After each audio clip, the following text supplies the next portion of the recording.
Welcome to the Poisoner's Cabinet. I'm Sinead. And I'm Nick. And this is your weekly podcast exploring the lives of the great poisoners, macabre murders and captivating crimes from across the centuries, and creating curious cocktails inspired by the tales that we tell. And it's episode 230.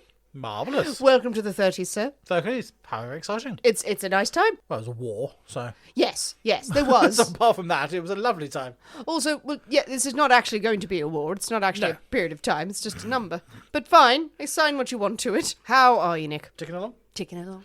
Ticking along. Beautiful briny sea. Beautiful briny sea. Beautiful briny sea. Lovely. Any poisonings this week? I don't believe so. Sorry, you swallowed your words out. I didn't say nothing. No, all is fine. All is well. Ever approaching the Christmas. Ever approaching. Yes, Ever seasonal. faster. Ever Just faster. terrifying. It is. December is disintegrating around us. Like a melting That's exactly snowman. the word for it, disintegrating. Yeah.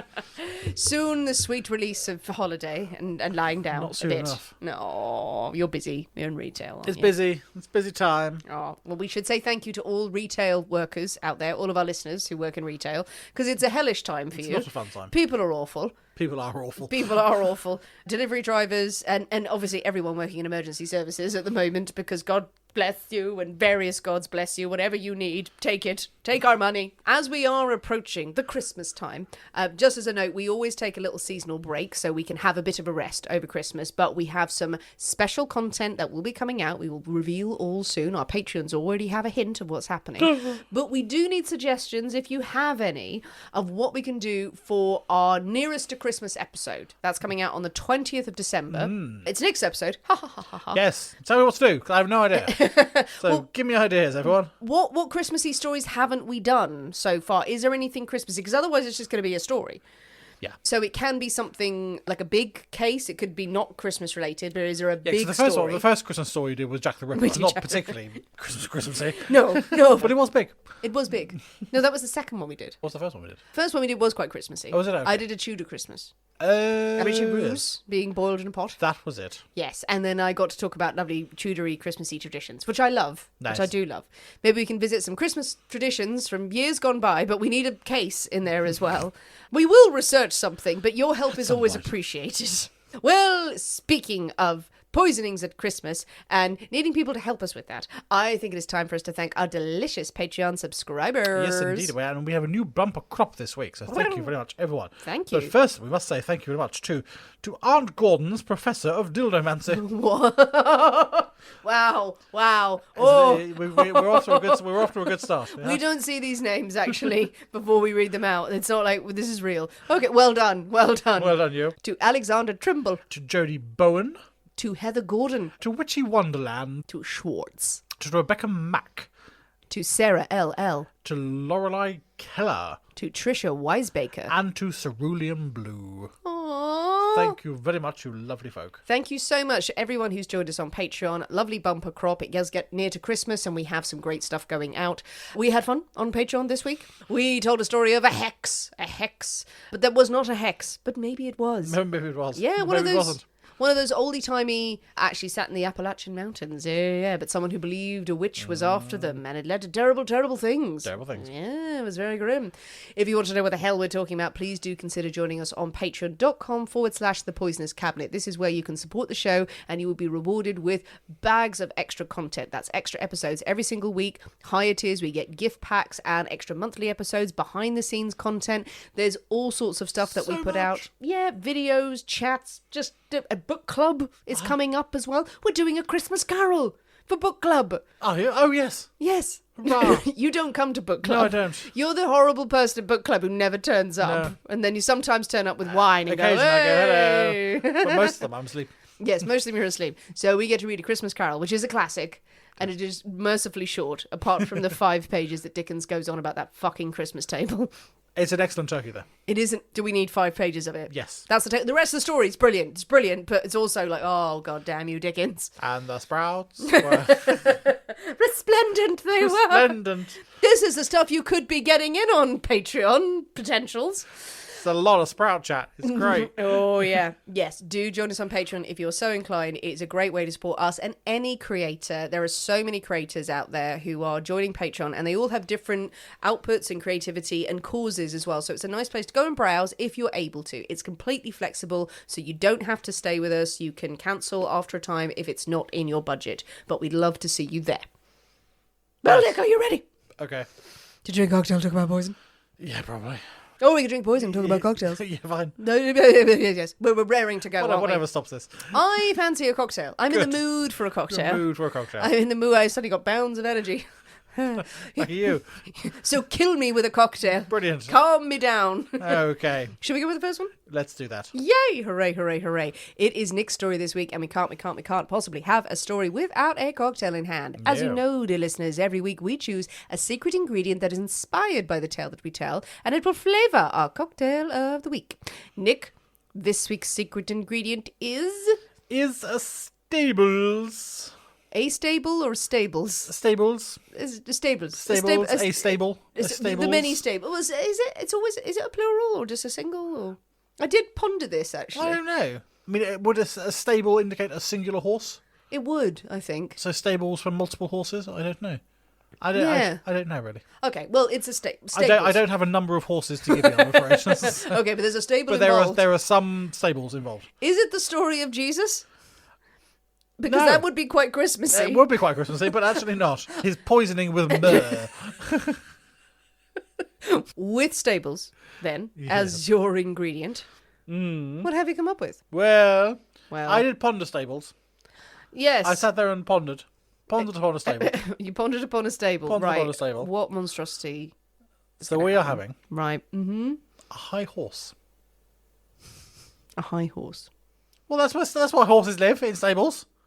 It's tenuous at best. It's tenuous. It's a fucking stable and it's a horse. Yeah, but a high horse is when you're on kind of, you get up on your high horse. Isn't No, it more of a metaphor? Oh, no, this is just a big horse. This is a multi-level stable. 17 hands the horse is. Right, it's a high horse. Or is the horse high in the stables? It could be. Had to lie down because it's so high. Or he's on the second floor. He's on the why is he on the second floor? Because he's high. He's high up, right? He's looking down at all the other horses. He's up a ladder. This is weird. You made it weird, all right? I made it weird. I was going to go with the stables, high horse. Stables, horse, fine. You want to start poking holes in I things. thought I'd start poking holes in the logic for the first time in 230 episodes. Wonderful. I'm excited to meet this high horse. Good. He sounds like fun. I think it is high time for us to gallop into the poisonous cabinet kitchen and shake up a storm, so we'll see you in a minute. We'll see you in a bit.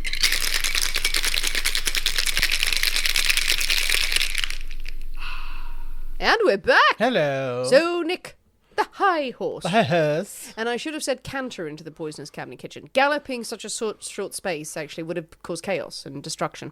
Yes. Yes. Because that sounds logical. It does, yeah. If we'd brought a horse into this, we wouldn't have wanted to gallop in here. That would have been mental. That would have been mad. Yeah, that's crazy.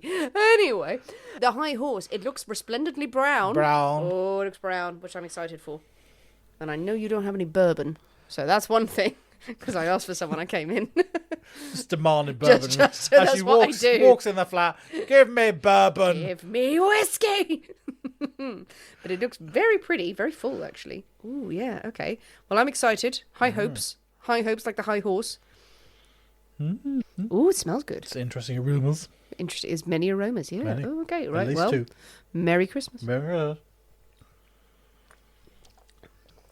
Whoa. Oh, hello. Ooh, yummy scrum. Ooh, that is a word I've never heard you say. Oh, that is so you. That's a good one. That's so you. That is all right though. I don't mind that. There's a lot going on. Ooh. Yum, yum, yum, yum, yum, yum, yum. It's almost jammy. It's quite sweet. You are so happy. You would have got the cream. Yeah, like it. Okay, that is yeah. All right, so let's guess. Now there's something twiggy in there. Herbally adjacent. Yeah, herbally adjacent, but not full on. Red vermouth. There is some red vermouth. Okay, I'm thinking that with the colour. So red vermouth. It's not Benedictine, is it? No. Is it in that area? Jesus. Not really. Drambuie. No. Fuck. Cherry? Yes. Right, cherry brandy. Cherry liqueur. There is some cherry brandy. Cherry brandy, yay. And some other kind And of cherry? some Kirsch. Some kirsch. Kirsch. Oh, kirsche. Oh, kirsche to be. Oh, nice. Yeah, Yes, it does have so that nice double whammy cherry. double whammy of cherries. Cherry. Red vermouth. Cherry goodness. Cherry brandy. Kirsch. What else is in that? Gin? No. Vodka? No. No. Rum. Rum. Dark rum? A nice golden, Oh, golden. nice golden 8-yeared rum. You are on quite the run of rum these days. I'm liking some rum. Yeah, you are. Anything else? Some bitters. Just some bitters. Wow. That'll get you there. Yeah, indeed it will. Oh, And, yeah. very happily. It will. I can feel a headache coming on. That's your No, problem. but I feel like it would lead to a headache. It is many things, but that is really tasty. Really tasty. The Wow. cherry and rum. I'm liking that combo. Oh, that is a favourite cousin of the Red Hook, I would say. Yeah. Yeah, that is nice. That's very much those vibes about it. So. And it is a sweeter one without being overly cloyingly sweet. Because with the kirsch in there and with the cherry brandy. But then you've got that. It was a nice balance there. Ooh. Lovely. Oh, Loving spirit forward, punchy. Spirit forward, but damn tasty. Oh, that is a good one for a winter's night. Yes, indeed. Ooh, well, Nick, you may stay on your high horse Oh, how kind. and gallop around the stables Yay for because me. you have been successful. I shan't be galloping after too many of those, I feel. No, I don't. I think it's unwise. I think I'd be trampled after a few of those. Don't be drunk in charge of a horse. Delicious. Well, with the high horse firmly in hand, helping, it's very high up. Very, very high. We've reached up, got a hoof, hello, and everything. Is it time for a story, Nick? Oh, yes, indeed. Yay! So this week, Yes. this story could have been in series 1. We're going back to our roots. So today we are going to go and visit Louis and Susie Belew at their home in Dixon, California in 1897. It's Victorian era. We're in Victorian. California. California. It's lovely. Now, Susie and Louis are brother and sister. Ew. Oh, they're not married. They're not. They're not married. Right. Sorry. They are brother and sister. Tain't right. Well, the people have siblings at all. It's just weird. Yeah, it's weird. Right. Yep. But back then they did. Back then, Back in the the olden days. olden days, Indeed. people had sisters and brothers and things. Now, Louis owns a nearby stables and a livery yard. Is that it? There's more stable related things in this, but he owns the stables. Okay, good. Yes. And Susie, she looks after the house. All very content and lovely. There is one other member of the Belew household, and this is Bruno Klein, who's a lodger who stays with the pair, and he's also employed at the stables. He works as an assistant to Louis down at the stables. He's Stables. Stable. Or is that Bruno isn't a horse? He's then? not a horse, actually. Right. Works at the stables. He could work there as a horse. Yes. When they've got important clients coming around, they need to make an impression. Quick! We haven't got enough horses! Put on the costume! Clip, clop, clip, clop. So Bruno does sub in as an extra horse when necessary. He doesn't even put on a suit, just chew some hay. Now, there are 5 Belew siblings in total. So you've got Susie and Louis, and then you've got Frank, who's the oldest, and Arthur and Thomas. There's 5 of them. But they're all adults, they're all grown up doing their own thing. But the family is still all quite close-knit. They all live relatively near to each other. Frank lives out on a small ranch of his own, about 8 miles or so away. Thomas had inherited the family ranch when their father passed away the year before. Lovely, happy family. Lovely. So now we're in November, and they are starting their celebrations. Susie is due to be wed.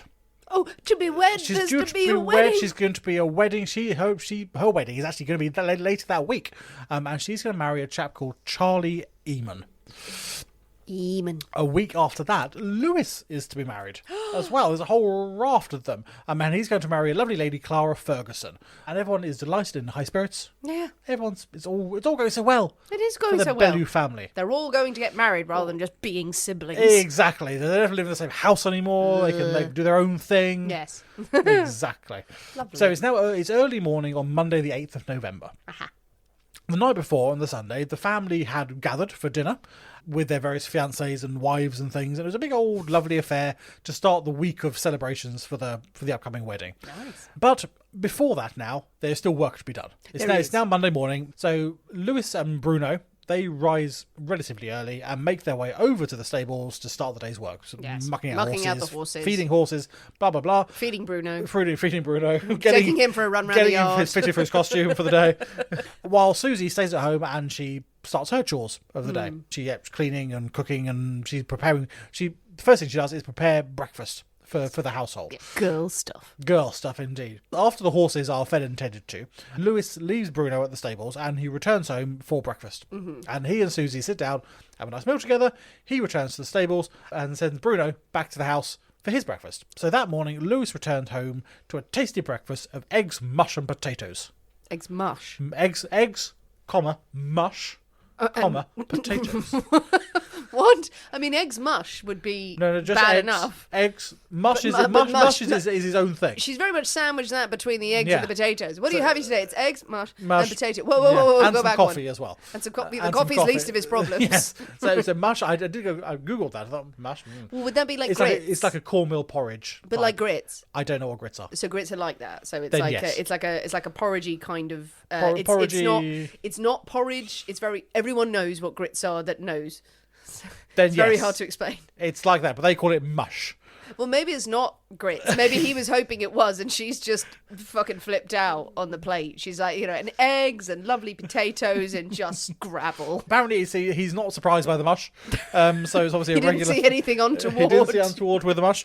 So they sit down, they have a lovely breakfast, he eats his mush, and he returns to the stables and sends Bruno back for his own meal. Go back for the lovely mush. You don't want to miss the mush. It's mush today, it's Mush Mondays.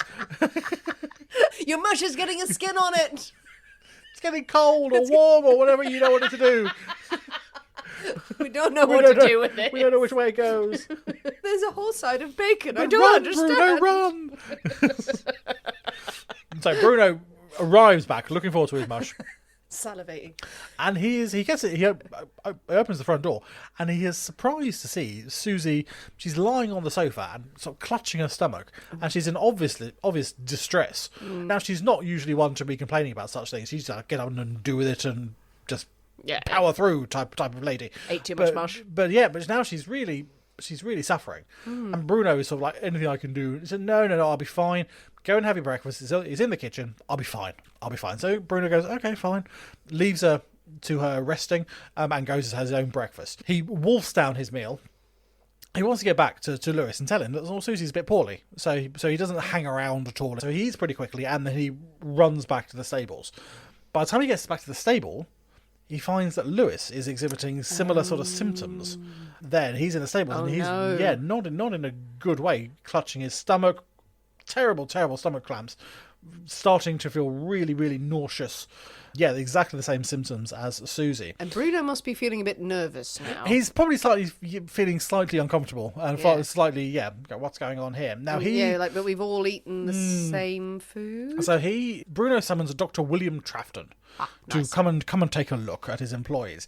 And you're exactly right. By the time the doctor has arrived, Bruno too is starting to feel a bit poorly. Ooh. He's not feeling so hot. The doctor quickly surmises that all three must have eaten something spoiled.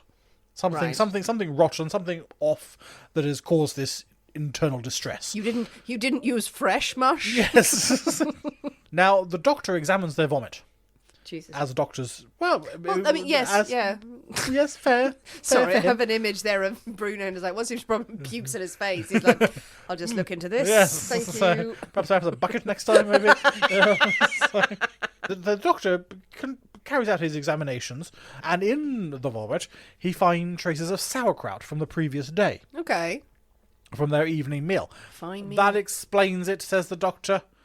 All three are obviously suffering from acute indigestion. Sauerkraut has really messed up with their system, and they're really suffering from this extra sour sauerkraut.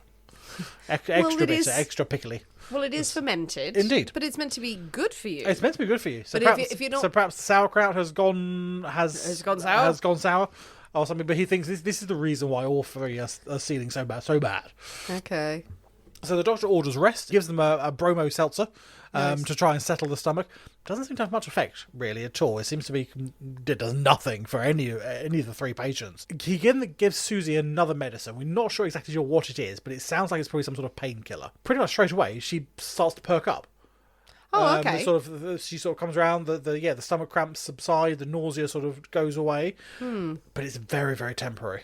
And within an hour, 2 hours, the symptoms are back, just as bad as they were before, if not worse. Now, the two men, Lewis and Bruno, they sort of confine themselves to the stables. They sort of stay there. Go, okay, we'll be okay here. And Susie is left in the house. But two neighbours, a Mrs. Ferguson and a Mrs. Eamon, come over to look after Susie. Now, both women are happy to help. Mrs. Eamon is soon to be Susie's sister-in-law. Okay. So she's marrying Charles Eamon, so their brother and sister. And Mrs. Ferguson, she's the mother of Lewis's fiancée, Clara. Sure. So it's all very close-knit community. Everyone's marrying everyone. And of course, these two women are more than happy to help out where they can. I believe you. Good. I believe Glad you. you've got that. Following you 120%. Excellent. 2 women have turned up and it's going to be fine. 2 women have turned up. It's going to be fine. They're going to look after Susie until she's well. Yes. News of this illness does spread quite quickly. Well, it could be a little bit of the cholera, the fears of having contagious. From what I can see at the moment, that no one is suggesting that at all at the moment. Oh, okay. There doesn't seem to be any reference to that at this point. Yeah. But maybe that's in the back of people's minds. But so, like, You if someone don't gets know. ill, then you probably... Well, there's not a lot of gossip back then. It's Maybe- like, what maybe- news have you had? So-and-so's puking their guts up. Yeah. Oh, well, good. But I mean, news of this illness does spread, and Frank hears word of it. The older brother, Frank. Yes. He makes his way over to the house, and he's there by sort of Susie's side. He calls in on Lewis. Yeah, all right, I'm going to go see Susie. Isn't that just someone teling him or sending word rather than him hearing it in passing? Like, news spreads slowly. I don't think he's walking down the street and hears That's some what gossip. it sounds like. So I'm sure someone informs him Right, that okay. his family are unwell. Right. Yeah, that's a bit different from, like, did you hear your sister's nearly dying? Anyway, how were the cows? So he makes his way over to the house, and he's there to comfort his ill sister. Oh, sorry, we said comforting in such a weird way on this show. Yeah, this is actual comforting. Actual nice Actual comforting. nice comforting. She's like, I'm not sure. Like, no, I'm going to pat your head. Yes, There this we is are. like holding a hand, going, "You're going to be okay, dear sister," type thing. It's the kind of comforting you do with a broom. There, With a broom, There. From outside. Every now and then Through- leaning through around the door window. frame, like, you all right? Okay, well. Dead yet?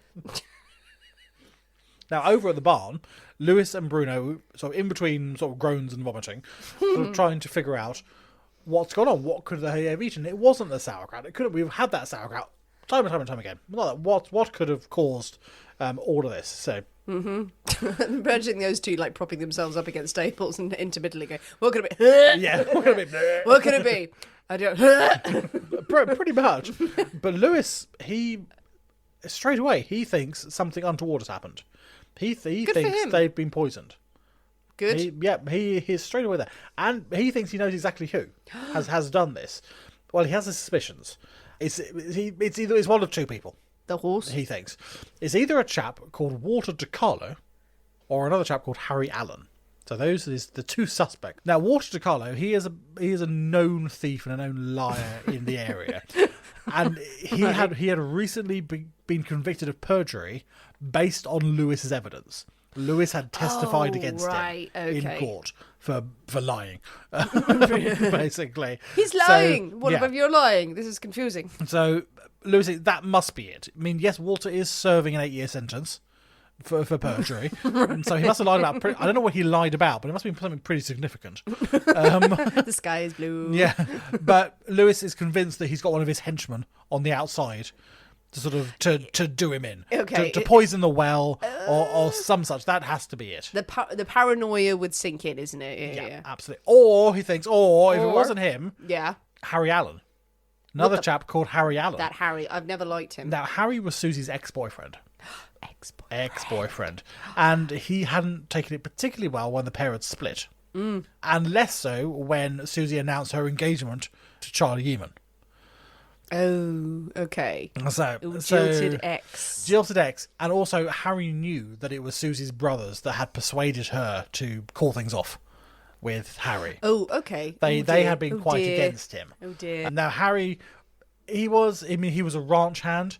He didn't have his own property. He didn't have great prospects. The no, you're making it brothers sound thought terribly romantic now. Yeah, he was known as a bit of a hothead as well, and he spent most of his time and most of his money in the saloon.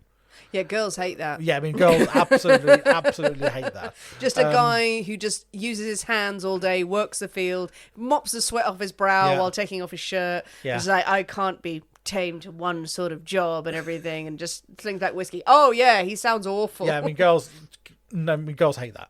Oh God, I bet her fiance now is really wet. Really sensible. He's like an accountant. He probably is an accountant. He's a stables accountant. It's a sensible match. It's a sensible match. It's a sensible, good match. You got to go with your head. Exactly. And this is what Susie eventually realises after her brother's cajoling. So, no, you don't want to marry Harry. Don't marry that mahogany god. Marry him. He's far too attractive for his own good. And Harry had sworn to get even against the brothers. He was he was going to get his revenge for the brothers, turning Susie against him. Yeah, this is the stuff that great novels are made of, except that Susie seems to have been poisoned too. Not so good. When I'm rewriting this as a sexy, spicy novel, then I'm going to remove that bit. remove that bit. So Lewis thinks, no, this is Harry's revenge Harry's revenge against us all. We're on the boat he was going to take us all out.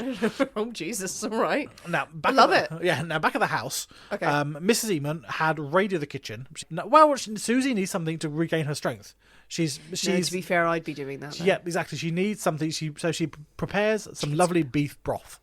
Yeah, not bad. Yeah, keep her strength up. Good B vitamins. Exactly. So that's what she thinks Susie needs. Susie refuses to even take a sip of this. She's absolutely she can't. She absolutely refuses. The two ladies, Mrs. Eamon and Mrs. Ferguson, sort of both, they take a spoon themselves, thinking, well, we'll drink some of this. We'll take some soup, and then persuade Susie that look, it's fine, it's okay. So the two ladies both have a spoonful of the broth, and hoping to entice Susie to take some. It doesn't work, and also the two women are soon vomiting and clutching their stomachs and in a terrible state themselves. They are really suffering as well. Like the way they're going, like yummy, yummy, yummy. And it is like an aeroplane going. And they take it within seconds. They're puking their guts out. I bet you Susie's just like with just what little strength she has, going, Told you. Yeah, so they are now suffering horribly themselves in a really bad way.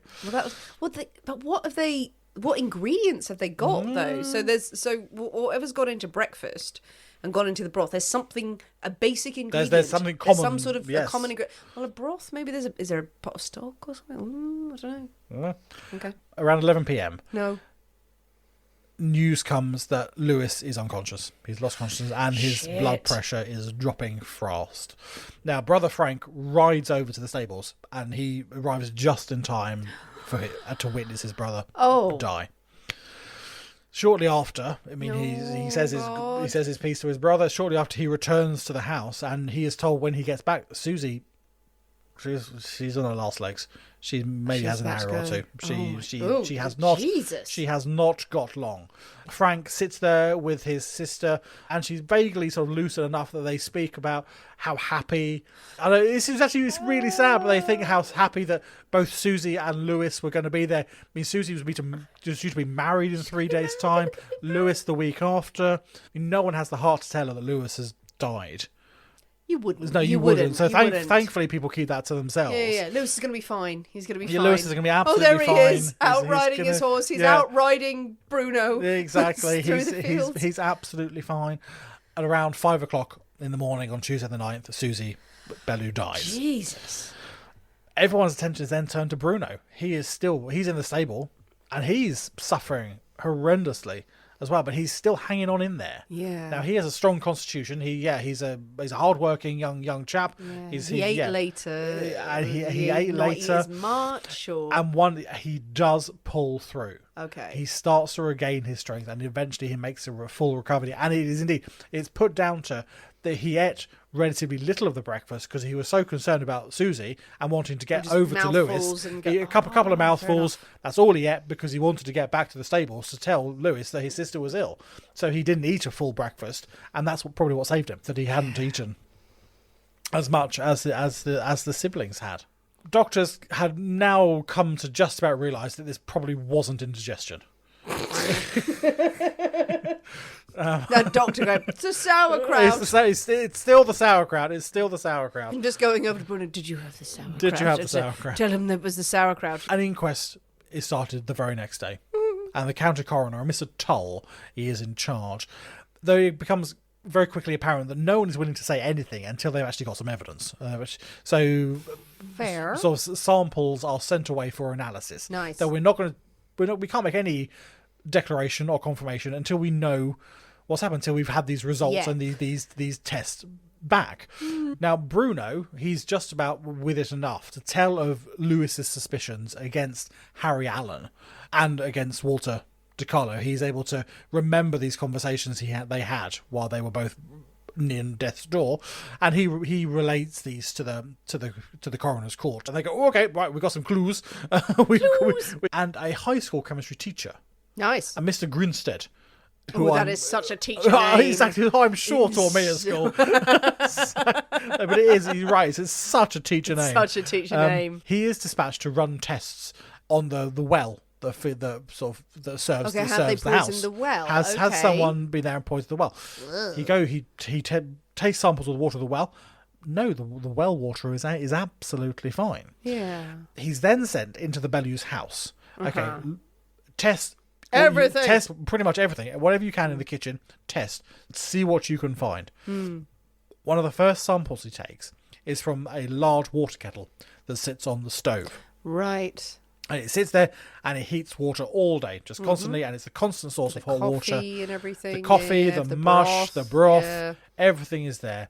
It is confirmed that water from the kettle had been used, as you say, to make all the food for the day. And Mr. Grinstead finds traces of a white powder on the inside rim of the kettle. Not limescale. He concludes that the water was strongly impregnated. Impregnated? I thought that was an old-timey phrase you were using. It's just me getting it wrong. His conclusion that the water was strongly impregnated with the death-dealing poison arsenic. Arsenic alarm! Arsenic alarm! Arsenic alert! Yay! Oh, an arsenic alert! Oh, we love them so much. Some lovely arsenic. Ew. They just fucked a bunch of arsenic into the water. So someone has chucked a bunch of arsenic into the kettle on the stove. Well, I mean, that's going to do it. And it did indeed. But they use it for everything. Analysis quickly comes back of Susie's and Lewis's body, and they both confirm, yes, buckets of arsenic in their how much system. have they put in? So, a considerable quantity. So this confirms what everyone already knows, really. Susie and Lewis have both been murdered. Absolutely, without a shadow of a doubt. Now, Sheriff Rush starts his investigations, and he tries to establish a bit of a timeline of events of what's happened. Okay. Now, he knows the arsenic has been put in the kettle in the kitchen, and it's unlikely to be one of the three who have fallen ill. So it's not any of them who have put the arsenic in the kettle. Mm-hmm. And Bruno confirms that the house had been locked up. When Bruno and Lewis left that morning, on the Monday morning, they had to unlock the doors and things. So they know that no one came in overnight. Right. Because all the doors and things were locked up. They lock it up overnight? It was all locked up. And no one had snuck in and added the poison. Susie would have been bumbling around the kitchen doing her chores in the morning, so no one would have snuck in at that point to put it in the kettle either. Okay. So this had to have happened the day before. Yes. Now, it could have been too early the day before because the kettle was in use. Yes. Making beverages and coffees and such like it, and making the evening meal. Yeah. So it couldn't have been too early. So it must have been relatively late in the day that no one was going to use the water. Okay. But before the house was locked up for the evening. Just at the end of the evening, so everyone's wrapping up. Yeah, exactly. So they've got a bit of a time frame of when this poison could have been put into. And they've all been celebrating, haven't they? Yeah, exactly. So there's been people in the house. There's been a lot of people in the house. So that Sunday, as you say, Susie and Lewis had hosted a number of people in the house. Thomas and Frank, two of the other brothers, were there. They had arrived about 4:30 that afternoon. Okay. For a meal. Another woman named Lou Bremley, who was Thomas's partner, was there, as well as Susie's fiance, Charles Eamon. He also rocked up as well. Charles had arrived about 6:30 that evening, after they'd eaten their main meal. They ate quite early. And Frank said that pretty much as soon as Charles arrived, Frank made his excuses and he left. He had an 8-mile trek to get back to his own ranch. So he left about 6:30 He's or so. arrived a bit later, so you can understand. The sheriff then speaks to the fiancé Charles, who's been there. Now he says that evening he went out to the well at around about 9:30 of the evening. He went to get some water direct from the well at about 9:30 that evening, and on his way back in again he locked the door. Right. He locked the door, so no one could have come in past 9:30. Okay, so no other people. So no other people could have been in the house past 9:30. So he got his drink, he went back in. He eventually left around about 11 o'clock himself, leaving Susie and Lewis. Why did he go outside for a glass of water? Because he wanted fresh water from the well. He didn't want boiled water from the kettle or anything like that. Oh, cold water. He wanted fresh water from the well. I'll allow it for now. Okay, good. I'll allow it. So he eventually ended up leaving around about 11 o'clock that evening. Yeah.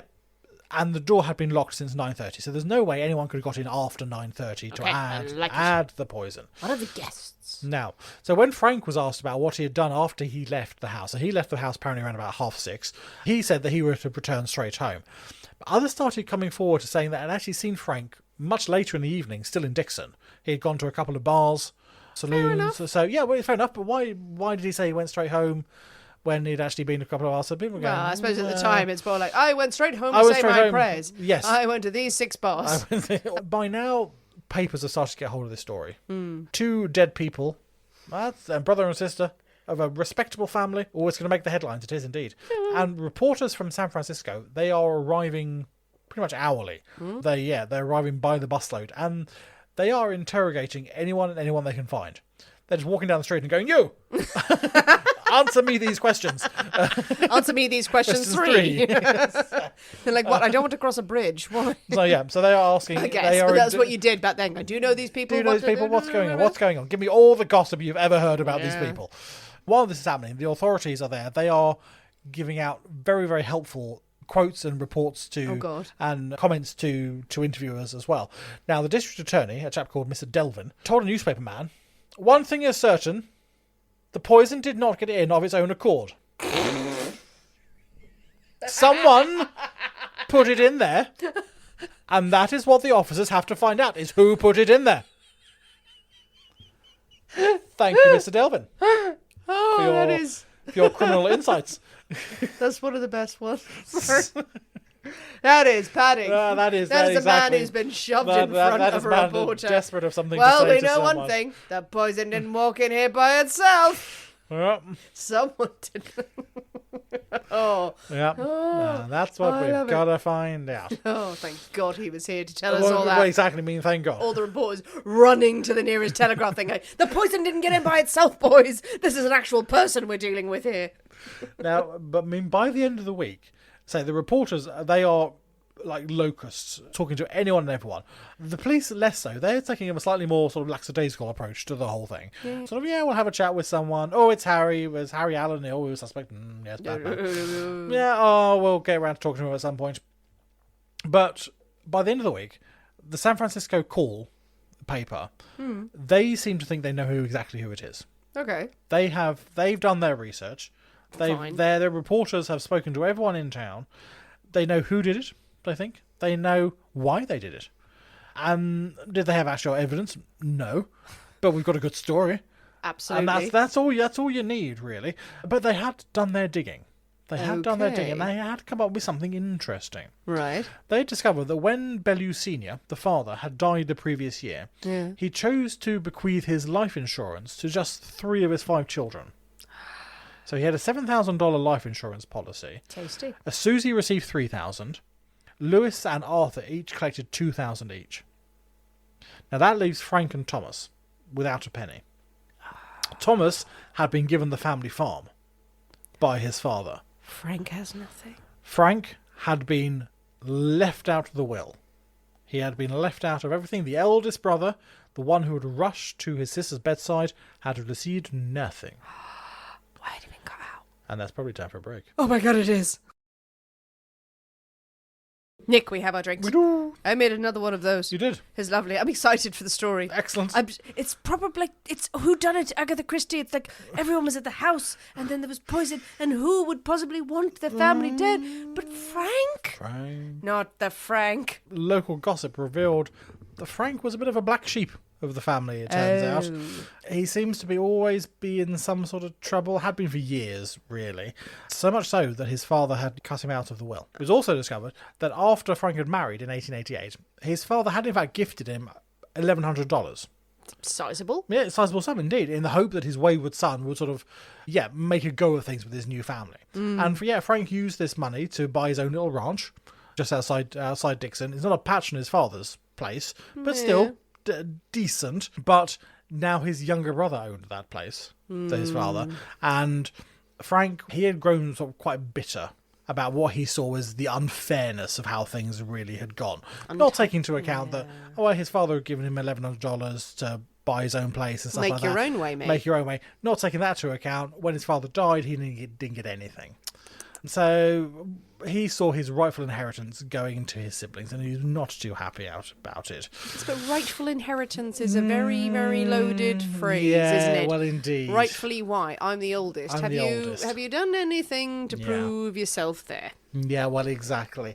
Now, this anger that he feels often turns into violence, which becomes directed at his wife, and she bears the brunt of it, but not for long, thank God, because she refused to put up with such behaviour. Absolutely not. Yeah. And she takes herself and the two children that they have together, and she leaves. Good for her. She goes to go and stay with her sister. Very brave. Yeah, so she's out of it. She's not putting up with any of his nonsense at all. But this just sort of leaves Frank to sort of stew, really, and convince himself that he's been cheated and become more and more bitter. By Wednesday the 10th of November, this is the day of Lewis and Susie's funeral, the San Francisco's reporting, they name Frank as their suspect in this case. Police have not mentioned Frank once at all in their investigations, but the San Francisco call, they are happy to go, right, it's Frank! He did it! He is the murderer! This, of course, incites a public outcry about, why are the police not doing anything about this? We know who it is now. So why are the police being so inactive about all this? So police are now going, okay, fine, we'll arrest him. We'll bring him in for questioning. We'll have a chat and see what's going on. So the police feel that their hands are now being forced, really, to take a look at Frank. I mean, they're still working away on the Harry Allen theory. That's their main one, the ex-lover. But the paper's revelation has given them someone else that the public think they really should look at. So you're being tried in the court of public opinion. Yeah, absolutely. No, absolutely. And even if he does seem a bit shady, I mean, like, we've all reacted that, no, oh, your wife-beating bastard or everything. It doesn't mean that you get to say that someone is a murderer in the press. There are rules. And this is all gossip that reporters have got out of neighbours, and townsfolk and things like that. Okay. Now, have they got their own grudges or anything like that? None of this has got any factual evidence, and it's all gossip and hearsay. Oh, it's like a Reddit thread. Yeah, which is firmly painting Frank as the ultimate bastard in this case. But the police go, okay, well, we can't now ignore Frank. We need to either prove it or disprove it, one way or the other. Otherwise, the public are never going to be satisfied with this. So what they do, on the 14th of November, officers, they set up a meeting between Frank and Harry, which is a rather odd way of doing things. They rent a hotel room, or a room in a hotel, not a bedroom, but a conference room or something in a hotel, a space in a hotel. And they make appointments for both Harry and Frank to arrive at this venue. And as soon as they do, they start going at each other. What the fuck? What? Sort of. Did they just both call them and go, you've been awarded the French Legion of Honor or something like that? I mean, how they got a surprise party for you in this hotel? What's wrong with like a normal interrogation, bringing him in, ask some questions type thing? But they actually got two sort of suspects in a room together, having a go at each other type Is thing. It the principle of fight it out and whoever wins is the murderer? Or whoever wins is not the murderer, maybe, I don't know. Who's got the... But then they'd be arguing about who had the killer instinct. So, I mean, Frank straight away accuses Harry of being the murderer. He's absolutely there. Harry, on the other hand, he insists that he and Susie we're absolutely fine. We were on good terms. There was not a problem at all. I wished her well. I wished her well. Yeah, I mean, Harry actually, I mean, the officers are there sort of watching this exchange, which is entirely bizarre. Mental. And in front of the officers, I mean, Harry actually says, he asks Frank, did you ever hear Susie say one bad word against me? And Frank is forced to admit, well, no, not myself. Sort of. So Harry then accuses Frank, you murdered your own brother or sister. You murdered them for their money. For the money that you didn't get. Frank, of course, denies this, and it goes back and forth. God, there's all sorts of things that are setting off in the head, isn't it? Has Frank poisoned his brother, who died, against Harry, and has planted that seed of thought? Yeah.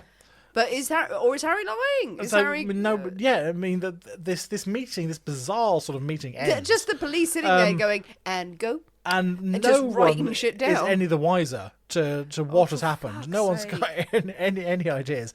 Thankfully, I know it's 1897, 1898. 1897 still at this point? Yes, I think so. Yeah. Maybe 8. Police were better than this. Well, they were better mostly. I mean, thankfully, 2 days later, a San Francisco detective comes into town. It's always always credit. It's always a San Francisco detective. Yeah. It's always someone from San Francisco, not even New York. It's San Francisco. They walk in and go, well, no. No, what are you doing? That's mad. So he comes in and goes, this is all nonsense. What are you playing at? So he pretty much, he summons every witness that the police have spoken to so far and says, right, I need to hear my own version of, okay, you need to tell me what happened. I need to hear this for myself to try and figure out what the hell is going on.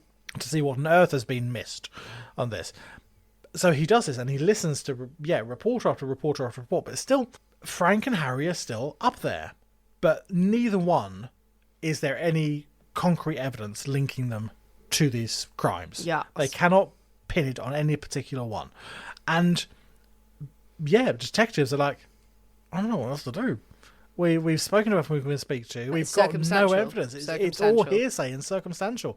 We've got nothing. Until. Good. Oh, thank God there's an until. There's always an until. January 1898, a chap, John W. Bird, comes forward. Now, John is actually one of Frank's brothers-in-law. So one of Frank's other brothers is married to John's sister. Sure. I think. So he has related, and again, we know it's a relatively sort of close-knit-ish family. He goes to detectives, and he tells police quite a shocking story. Nice. He tells them that on the 7th of November, this is the day before the murders. So the Sunday before he had gone to the big family gathering, Frank had actually made quite a shocking admission to him. He said, I've just been down to see Susie. She showed me her wedding clothes and said that she and Charlie Eamon are going to Nevada on a tour. They have not treated me right in regard to the estate. But I'll have some of it yet. They'll not live to enjoy it. What the fuck? What? So whether he had a few by this time and had okay. So it had a couple of drinks. Had a couple of drinks or something. A little bit loose with the tongue. Little bit loose-lipped or something, and had fermented. Had come up with some crazy scheme in his head or something. No, I like that he fermented it. He came up, but he said this to John. Now, John told investigators that he had tried to dissuade Frank from doing anything stupid, and he had kept Frank's secret for sort of 2 months now. He hadn't said anything because he was desperate that the police were going to come out and say, right, we found the killer, it's X-way, it's someone else, and that all this was just drunken, silly chat, heat of the moment, nonsense, that he didn't mean anything by it. It was purely coincidental. So he couldn't believe that his own brother-in-law would mean such a thing. But as the months went past and no other suspects were were announced at all, he thought, shit, I need to tell people what he told me. But again, it's still all hearsay. It's still Frank, bit pissed, ranting away or whatever. It's not something that's really going to stand up in court. We've all said shit when we're a bit drunk or in anger or something like that. Doesn't mean we do any of it. Doesn't mean we've actually committed that crime or whatever. Exactly. It's just another piece of hearsay. But it's another piece of hearsay. So they go, okay, so the authorities go, okay, it's another bit of circumstantial evidence that point towards Frank, but again, it's nothing concrete. So detectives, they then convinced John Bird to meet with Frank. Ooh. Meet with Frank. And another hotel room where they'll just be sitting there like reports. Actually, at a photography gallery. Oh, good Lord. John is a photographer. So he says, come and meet me at a photography gallery in Dixon. Are all of the police posing as photographs? Or as art people, and they've all put on scarves and exactly, berets? yes. They're all wearing sunglasses. It's all there with a martini, wandering around the gallery. They were like, none of you, when we didn't ask you to do any of this, no. So they want John to get Frank to talk freely about... Surrounded by police. Surrounded by police officers and things. Talk freely. And I think, okay, well, we might get the confession that we need, that we can act upon. That's not a confession.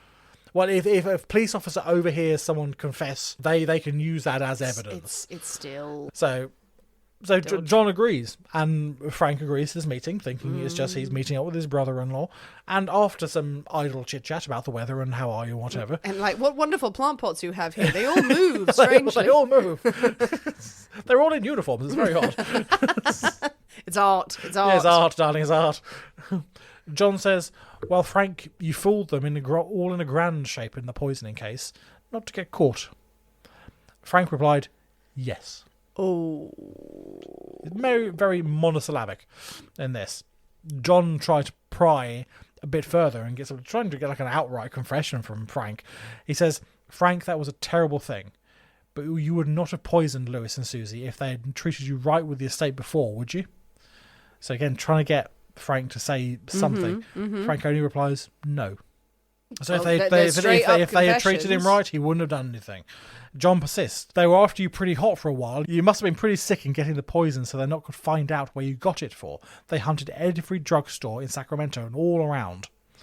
Frank agreed. He gave no acknowledgement of where he had bought the poison or where he had got it or anything like that. Right. There was a further chat.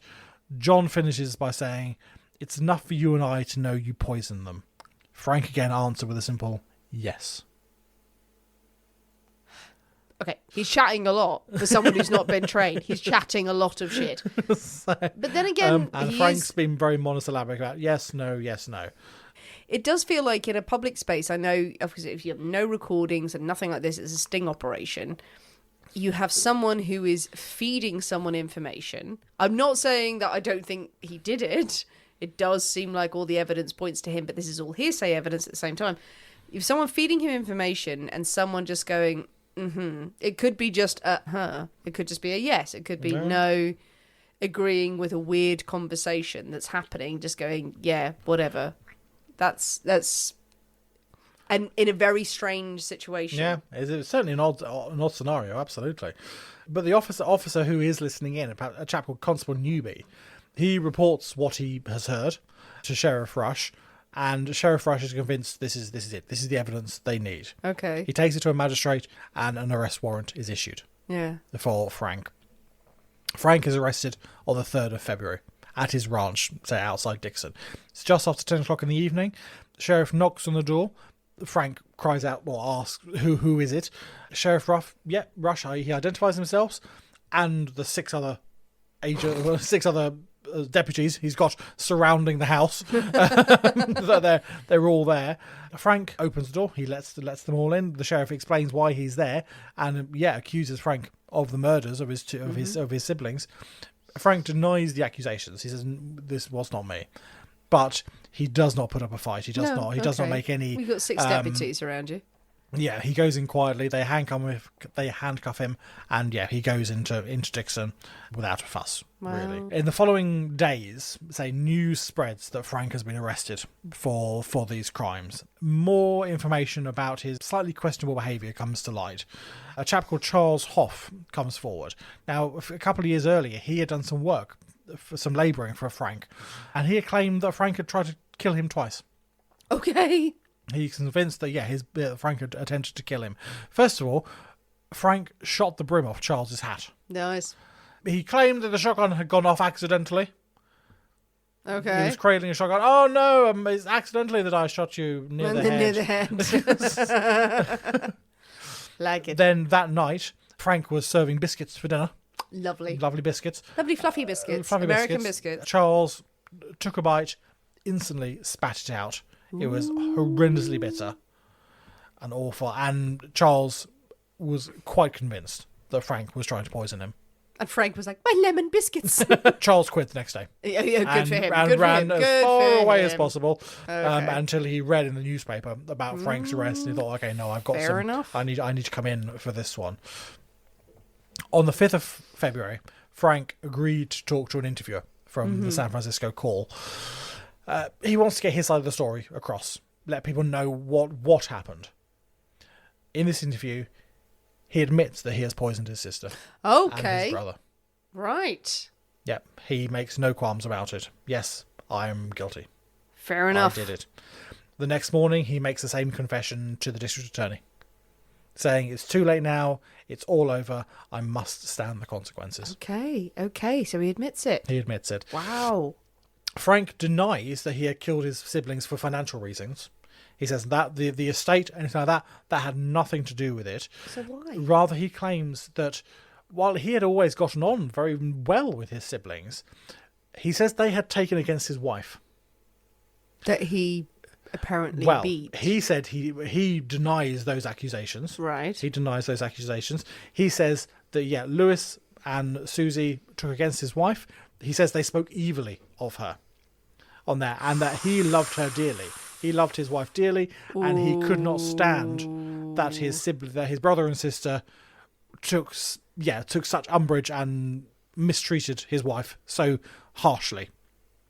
And so that's why he did what he did, out of love for his wife, out of revenge for his siblings' mistreatment of his wife. Yeah, I think That we're is- all going.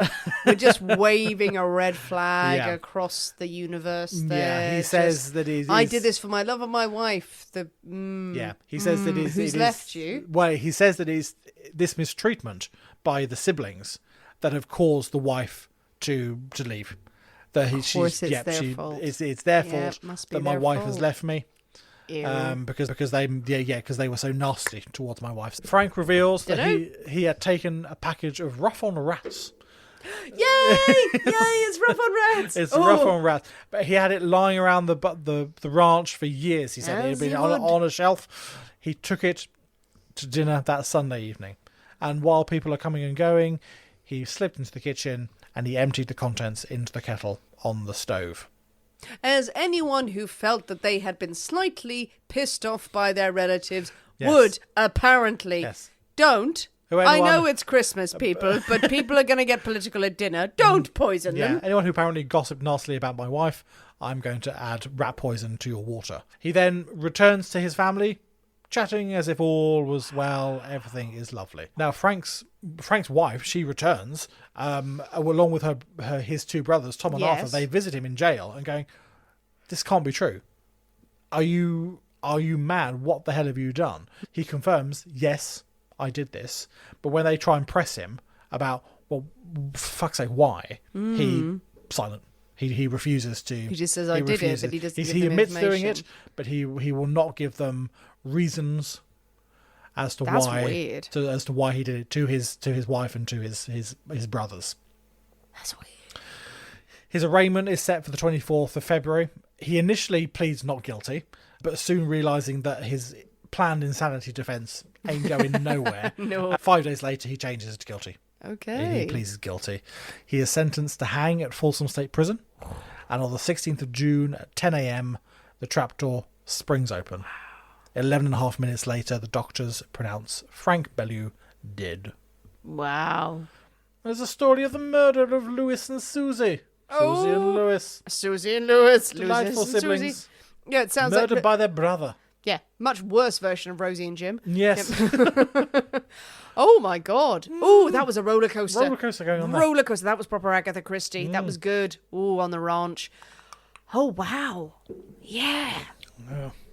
I mean, Couldn't contain his guilt anymore, he says. yeah, it's pretty cut and dry. He's confessed Well, indeed, to it. yes, I don't yes. think you confess if it weren't. No, I think I don't think he's... absolutely he Yeah, did. yeah, yeah. Yeah, for sure. It does... Oh, it does seem... Oh, it feels uncomfortable in many ways. Yeah. His excuses about his wife given that. And we can acknowledge that the press were very liberal with the truth and would sure. talk to anyone. And For maybe sure. the neighbours were saying all sorts of things about his wife not being in a good situation Yep. with him. But him going to poison his family after his wife has left, Yeah. them saying something like, oh, she was like, that. It's pointing in all the directions of a very, very horrible A very, very person. angry, bitter, Toxic person. abusive person. Yeah, who is, yes, indeed, who is just insanely jealous of his siblings who are doing better than he is. Absolutely. I mean, it's going to be... The thing is, though, if you're going to give an yeah, excuse for desperately why sad. you've done that because you want the money and you're really bitter, you're going to go, oh, well, they were just... They insulted my wife. It's a insulted my matter wife. of honour. It's pride and honour. It's absolutely. pride and honour, you absolute piece of shit. Yeah, no. Yeah, You just didn't get the money you wanted. Yeah, you didn't get the money. You didn't get the high post that you Yeah. thought you would. Ooh. And they're all due to be married and lovely and happy. Everyone was celebrating. Your marriage You're has so fallen right. apart. You don't see your kids anymore. Oh, no. Oh, So Nick, yeah, I know. I've just oh. that's just coming to my head. So yeah, so Oh. obviously angry and They're all happy. bitter. They're all happy. Celebrating, and he's come over and he's literally dumped poison into the Yeah. water. None of you will be happy. Yeah. Oh, that's chilling. Happy Christmas, everyone. Happy Christmas, everyone. Well, we got an Aztec alarm, but I'm not happy about it. Well, what do you think, people? What do you think of the story of the murder on the ranch, in the stables, In the stables. but also in the house that was next to the stables? Mainly in the house Mainly next in to the the house next to the stables. You know, you could have had mush as the secret ingredient. You know, if I had more time, because you make moonshine out of cornmeal, so I could, if I had time, I would have ordered some moonshine in and then done that. But unfortunately, just timings didn't work. But also, I will say, one time when we did a guest episode with Emma, you ordered in moonshine, and not it go was well. not good. Yeah, It was that not is good. true. It wasn't just like drunken hoo hoo hoo. It was just no, It's not more good. like, No, we need proper moonshine stuff that if we next time we go to America, we will try that, or Canada. But yes, back to the story. What do you think of the story, though? What do you think of the siblings? What do you think of the situation there? Do you think Frank was guilty? I mean, he confessed. He absolutely confessed to it. So I think it's pretty cut and dried, but all the motivations behind it. And yeah, it was beautifully laid out. Beautifully laid out. How would you have written it differently? Because we did reference that all the way through. This does feel like a novel. What do you think? How would you have policed that better rather than getting your two suspects in a room to fight it out? to fight it out. Yeah. That was when I read That's that. weird. That's a weird way of doing this. That is weird. That is weird. Like, see if one will elicit... I mean, one will elicit a confession afterwards. But then you can't. You can't. There's so many red flags in that as well. Again, with the press and with the way it's conducted and the circumstantial evidence that... I mean, if they didn't get a whatever you confession, think- they would have been screwed. Exactly. If he hadn't confessed, I mean, he would have gone All away with it. manner of things that had gone wrong there, Yeah. regardless of whether or not the person was guilty. This is the thing, is that regardless of, you know, you can have a guilty party that happens to turn out, oh, actually, they confessed in the end of it. Before that, it can be hearsay, one or the other. Circumstantial evidence is exactly that. It's everyone going, oh, well, I reckon, or I feel that, or there was this thing here, so I think something. He's something. a wrong. He looked like a wrong one to me. Really? Okay. Yeah. Solid evidence there. It's happened many, many times. So what do you think of that? Jump on the comments of this episode, share your thoughts, your feelings, your musings, whether it's this episode, whether it's the episode notes, and you can comment on Spotify, you can comment wherever you listen to this episode, you can comment on social media, but when you are commenting, you must mix up a high horse. A high horse, indeed. A high horse. Deliciousness. Very tasty indeed. I mean, You've knocked back two. I have. It was very good. Excellent. I'm glad you Actually, enjoyed. that is a not only just no, it's not a kissing cousin, it's a brother of the Red Hook. It's a tasty drink. So yeah, the rest will be out soon, along with all the recipes I've missed over the past few weeks. I know people are saying, no one said anything yet. No, they have. They know. People going, where's the recipe for last week? I'm sorry, I'm shit. But they will all be out in time for Christmas, and you can drink them all, and they'll be lovely.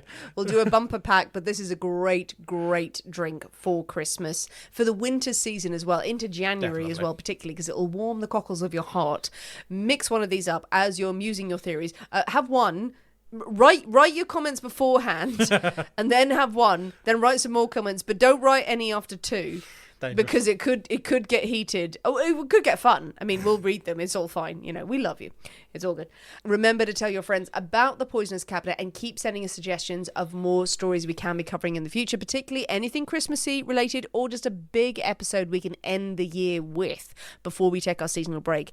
Join us on patreon.com/The Poisonous Cabinet to support the show and get extra hits of Poisonous Cabinet goodness every single week, and leave us a 5-star review wherever you listen to your podcast, because that really helps us too. Thanks for listening, guys. We have been the people inside the Poisonous Cabinet. We will see you next week, and remember, your loved ones are trying to kill you.